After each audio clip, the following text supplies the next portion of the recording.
A little soil 101 here.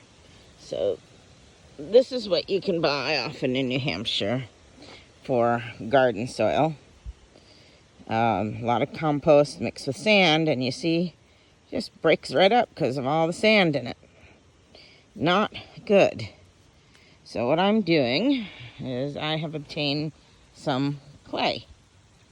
I'm going to mix in because clay holds water. And you can see, like, here's a chunk of clay, and you see how I'm hitting it? And it takes a long time, a lot more force to get it to break apart. And then, I squeeze it back together again, and, I'm tapping it and tapping it. Finally, get it to break into two pieces there. So I want soil. I want to mix the clay with the garden, quote-unquote, soil that I, bought for an arm and a leg. I want to mix them together, and this is what I'm going to do when I, mix the shovel.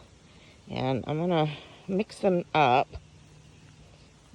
It's still a little more heavy than I'd like, but you can see that, I squeeze and I let go and it breaks, and then I tap and it breaks, and I tap and it breaks, but it doesn't fall apart like it did with the loam, and it doesn't stick totally together like the clay. And in fact, I'll probably add, I can add a little more. We have our little garden manager here who's inspecting what I'm doing, or he's getting ready to make a mess in my garden.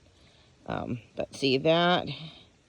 There you go. Some pretty decent clumps, not totally falling apart, which is nice. That's kind of like the consistency that I'm looking for. So that's what I'm gonna do after I turn this over and see if it's good to go.